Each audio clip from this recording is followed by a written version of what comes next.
सुरा, तुम्हारे पास 100 रुपए के? अंकल नमस्ते। हाँ है, पर हुआ क्या है? मुझे वो रिक्शा का किराया देना, देने एक बार। एक सेकेंड, ये लो। बेटी, इस भिखारी से मिलवाने लाई हो तुम मुझे? पापा ये क्या बोल रहे हो आप? क्या बोल रहा हूँ? अरे इसके पास रिक्शे के पैसे नहीं है, तुम शादी करने जा रही हो? नहीं पापा, आप गलत समझ रहे हो, संजू को ऐसा कुछ भी नहीं है। सुरा, तुम कुछ मत बोलो, मैं अभी ये पैसे दे के आता हूँ, फिर बात करता हूँ। ठीक है।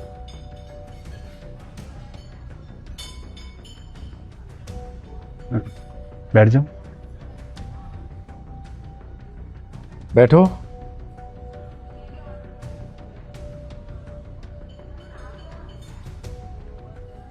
जी बताइए, आप क्या कह रहे थे? सॉरी, वैसे मैं थोड़ा लेट हो गया था। बस बस बस, ऐसा है, ये तुम्हारी फालतू की बहानेबाजी सुनने नहीं आया मैं। मुझे पता नहीं है क्या कि रिक्शे पे आने वाला कभी टाइम पे आ भी सकता है, लेकिन अब तुम्हारे जैसे लोग क्या जाने कि टाइम की वैल्यू क्या होती है। Sorry uncle. पापा आप ये सब छोड़िए ना, आप जो बात करने के लिए आए थे वो बात कीजिए। अरे अब बात करने को बचा क्या है बेटी? मैं तुम्हारी शादी इस लड़के से नहीं करवा सकता, बस। रिक्शे के पैसे नहीं है इसके पास, और ये तुम्हें खुश रख पाएगा? लगता है हाउस हस्बैंड बनना है इससे, बस। नहीं अंकल, ऐसा कुछ नहीं, मैं काम करता हूँ। काम करता हूं? ऐसा है, काम करने वाले दिखाई देते हैं, वो अलग ही दिख जाते हैं। काम करता हूं। देखो, मुझे अपनी बेटी के लिए एक सक्सेसफुल लड़का चाहिए, जो मेरी बेटी को वो सब कुछ दे सके जो कुछ वो चाहती है। और तुम्हारे पास क्या है? क्या हो तुम?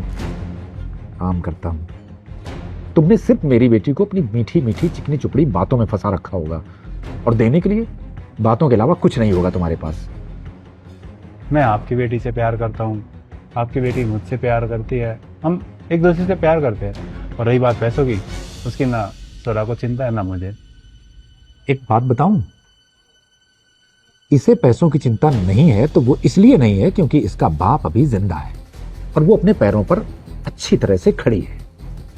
हाँ, तुम्हें इसलिए नहीं है कि तुम्हें तो इसके साथ शादी करके फिर शादी के बाद इसी के पैसों पर ऐश करना है ना? पापा आप ये क्या बोल रहे हो? आप संजू को गलत समझ रहे हो, ऐसा कुछ भी नहीं है। देखो, मुझे जो समझना था वो मैंने बहुत अच्छी तरह समझ लिया, और तुम भी अब इस बात को जितनी जल्दी समझ जाओ उतना ही अच्छा होगा। ये लड़का तुम्हारे लायक बिल्कुल भी नहीं है। तुम्हारा क्या फ्यूचर है इसके साथ? अरे मैं तुम्हें इससे अच्छे लड़के ढूंढ दूंगा, तुम चिंता मत करो।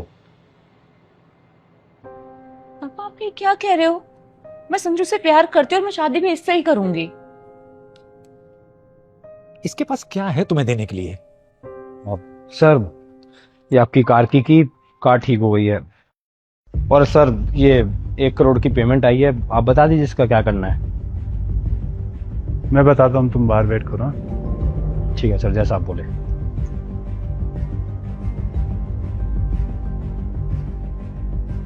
हाँ जी अंकल, आप कुछ पूछ रहे थे कि क्या है मेरे पास आपकी बेटी को देने के लिए। एक मिनट एक मिनट, पहले मुझे ये बताओ कि ये तुम्हारे पास तो BMW है, फिर तुम ये रिक्शे पर? वो गाड़ी में कुछ प्रॉब्लम हो गई थी, मैं लेट ना हो जाऊं इसलिए मैं रिक्शा से आ गया, और ड्राइवर को बोला कि गाड़ी को ठीक करा के यहाँ ले आना। और रही बात पैसे देने की, तो मेरे पास कैश नहीं था, और रिक्शा वाला UPI और कार्ड ले नहीं रहा था, तो इसलिए मैंने सौरा से पैसे लिए। अरे तो बेटे, तुमने मुझे पहले क्यों नहीं बताया कि ये हुआ है? मैंने भी पता नहीं तुम्हें क्या क्या सुना दिया। बेटी, मुझे लड़का पसंद है, बहुत अच्छी है तुम्हारी पसंद।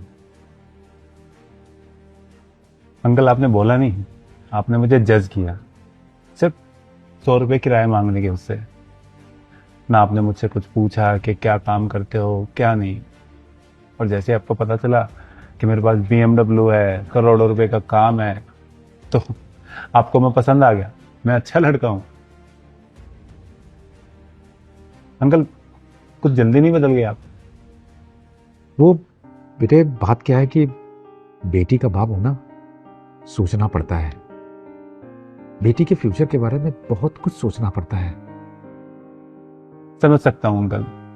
देखो आप कैसे हो, आपकी सोच कैसी है, उससे मुझे कोई लेना देना नहीं है।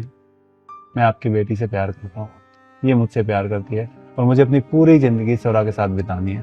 तो मेरे लिए सिर्फ सौरा मैटर करती है, और मेरे लिए सौरा दुनिया की सबसे अच्छी पार्टनर है, और मैं आपकी बेटी को वो सब खुशियां दूंगा जो ये डिजर्व करती है। मुझे माफ करना बेटे, मैंने तुम्हें बहुत कुछ बोल दिया। वैसे मुझे बहुत खुशी है कि मेरी बेटी को तुम्हारे जैसा लड़का मिला है। थैंक यू पापा। चले, लेकिन कहाँ? अब आपने हाँ बोल दिया तो हम थोड़ा सेलिब्रेशन तो कर ही सकते हैं ना। अच्छा अच्छा, हाँ हाँ बिल्कुल, जाओ जाओ जाओ। बाय पापा।